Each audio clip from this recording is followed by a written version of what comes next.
সবাইকে স্বাগত জানাচ্ছি আমাদের হাতে থাকা সর্বশেষ আন্তর্জাতিক সংবাদ ও বিশ্লেষণে। আপনাদের সাথে আছি আমি আমির হামজা। এটি একটি লাইভ টিভি নিউজ বুলেটিন সরাসরি স্টুডিও থেকে। প্রিয় দর্শক, মধ্যপ্রাচ্য জুড়ে উত্তেজনা এমন এক পর্যায়ে পৌঁছেছে যেখানে প্রতিটি নতুন মুহূর্ত যেন নতুন কোনো বিস্ফোরক খবর নিয়ে হাজির হচ্ছে। কুয়েত উপকূলে হঠাৎ করে একটি তেলবাহী ট্যাঙ্কারে প্রচণ্ড বিস্ফোরণের ঘটনা আন্তর্জাতিক সমুদ্রপথে নতুন করে উদ্বেগ ছড়িয়ে দিয়েছে। যুক্তরাজ্যের ম্যারিটাইম ট্রেড অপারেশনস বা ইউকেএমটিও জানিয়েছে, কুয়েতের মুবারক আল কাবির বন্দর থেকে প্রায় ৩০ নটিক্যাল মাইল দূরে সমুদ্রে নোঙর করে থাকা একটি বিশাল তেলবাহী জাহাজের পাশে হঠাৎ করেই বিকট শব্দে বিস্ফোরণ ঘটে। জাহাজটির মাস্টার বা ক্যাপ্টেন কর্তৃপক্ষকে জানিয়েছেন, তিনি জাহাজের বাম পাশে হঠাৎ এক বিকট বিস্ফোরণের শব্দ শুনতে পান এবং সঙ্গে সঙ্গে আকাশে ধোঁয়ার কুণ্ডলী উঠতে দেখেন। বিস্ফোরণের কয়েক মুহূর্ত পরই একটি ছোট নৌকাকে দ্রুত গতিতে সেই এলাকা ছেড়ে পালিয়ে যেতে দেখা যায়। ঘটনাটি সাধারণ দুর্ঘটনা নাকি পরিকল্পিত নাশকতা, এ প্রশ্ন এখন আন্তর্জাতিক নিরাপত্তা বিশ্লেষকদের আলোচনার কেন্দ্রে।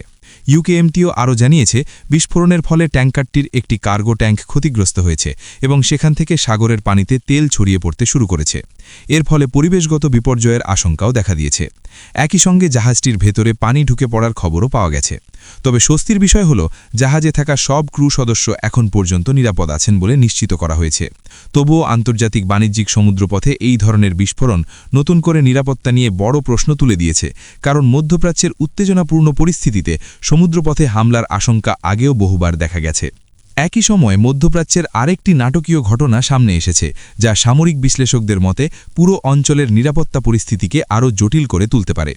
সাম্প্রতিক এক প্রতিবেদনে দাবি করা হয়েছে, কাতারে অবস্থিত যুক্তরাষ্ট্রের সবচেয়ে বড় বিমান ঘাঁটি আল উদাইদের ওপর ইরানের ভয়াবহ হামলার প্রচেষ্টা শেষ মুহূর্তে ব্যর্থ করে দেওয়া হয়েছে। এই ঘাঁটিটি শুধু কাতারের জন্য নয়, পুরো মধ্যপ্রাচ্যে মার্কিন সামরিক উপস্থিতির কেন্দ্রবিন্দু হিসেবে পরিচিত।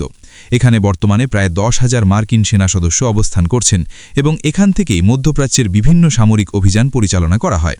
প্রতিবেদনে বলা হয়েছে, ইরানের বিপ্লবী গার্ড কোর দুটি সু-২৪ ট্যাকটিক্যাল বোমারু বিমান পাঠিয়েছিল এই ঘাঁটিকে লক্ষ্য করে। সু-২৪ হল সোভিয়েট আমলের অত্যন্ত শক্তিশালী বোমারু বিমান, যা নিচু উচ্চতায় দ্রুত গতিতে উড়ে শত্রুর রাডার ফাঁকি দেওয়ার জন্য বিশেষভাবে পরিচিত। সিএনএনের বরাত দিয়ে জানা গেছে, ওই দুটি ইরানি বোমারু বিমান সমুদ্রপৃষ্ঠ থেকে মাত্র ৮০ ফুট উচ্চতায় উড়ে এসে কাতারের আকাশসীমার দিকে অগ্রসর হচ্ছিল।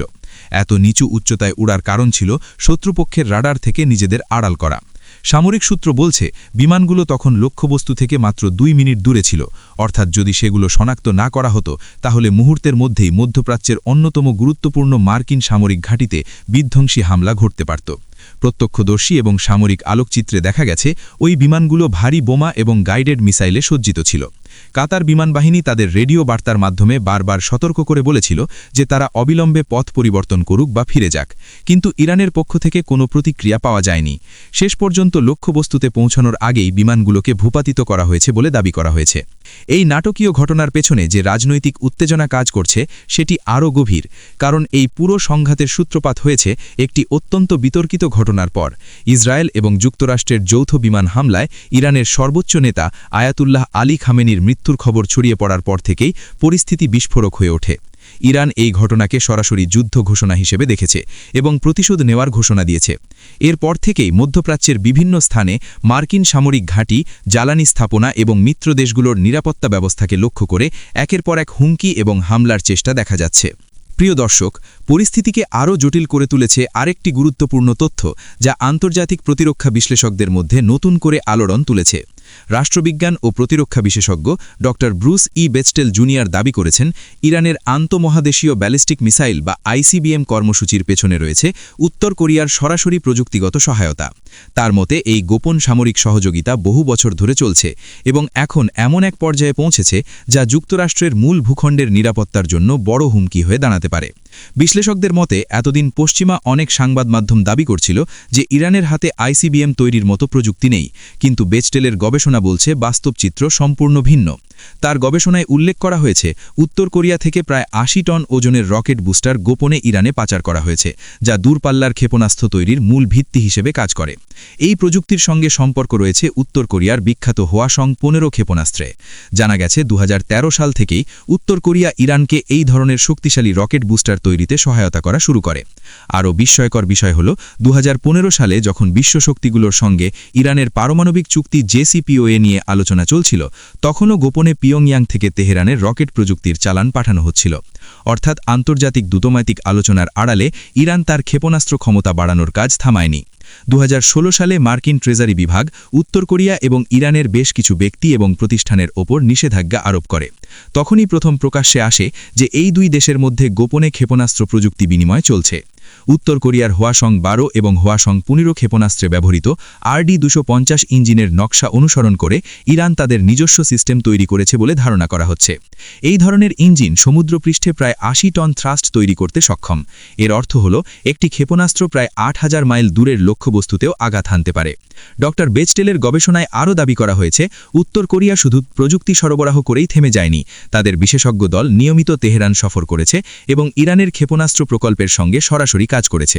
উত্তর কোরিয়ার কুখ্যাত অস্ত্র সরবরাহকারী প্রতিষ্ঠান কোরিয়া মাইনিং ডেভেলপমেন্ট কোম্পানি এবং গ্রিন পাইন নামের দুটি প্রতিষ্ঠান এই প্রকল্পে জড়িত বলে জানা গেছে এই প্রতিষ্ঠানগুলো শুধু ICBM নয় স্বল্প ও মধ্যম পাল্লার ক্ষেপণাস্ত্র এবং ড্রোন প্রযুক্তিতেও ইরানকে সহায়তা করছে বলে জানা গেছে জাতিসংঘের বিশেষজ্ঞ প্যানেলের 2021-এর একটি প্রতিবেদনে বলা হয়েছিল 2020 সাল পর্যন্ত উত্তর কোরিয়া থেকে ইরানে ক্ষেপণাস্ত্রের গুরুত্বপূর্ণ যন্ত্রাংশ সরবরাহ করা হয়েছে এমনকি মার্কিন নিষেধাজ্ঞার তালিকায় থাকা ইরানি অফশর সৈয়দ মীর আহমদ মুশিনকে এই দীর্ঘ পাল্লার ক্ষেপণাস্ত্র প্রকল্পের প্রধান সমন্বয়কারী হিসেবে চিহ্নিত করা হয়েছে প্রিয় দর্শক এই পরিস্থিতির মধ্যে নতুন একটি কূটনৈতিক উদ্যোগের কথাও সামনে এসেছে ইউক্রেনের প্রেসিডেন্ট ভলোদিমির জেলেন্সকি ঘোষণা দিয়েছেন তিনি মধ্যপ্রাচ্যের মিত্র দেশগুলোকে ইরানের ড্রোন হামলা প্রতিরোধে সহায়তা করতে প্রস্তুত সামাজিক যোগাযোগ মাধ্যম এক্সে দেওয়া এক পোস্টে তিনি বলেছেন ইউক্রেনের বিশেষজ্ঞদের উপসাগরীয় অঞ্চলে পাঠানোর পরিকল্পনা করা হচ্ছে এর উদ্দেশ্য সেখানে থাকা মিত্র দেশগুলোকে ইরানের ড্রোন এবং মিসাইল থেকে রক্ষা করায় সহায়তা করা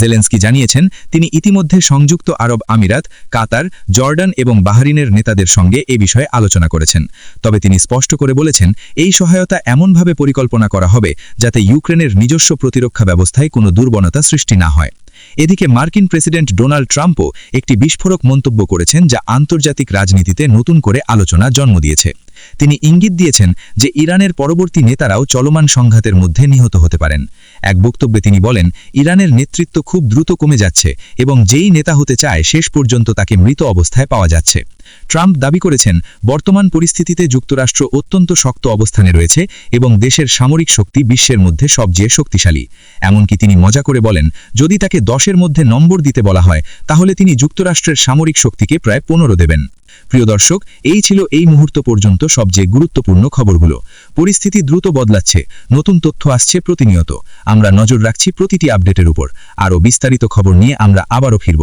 সঙ্গে থাকুন প্রিয় দর্শক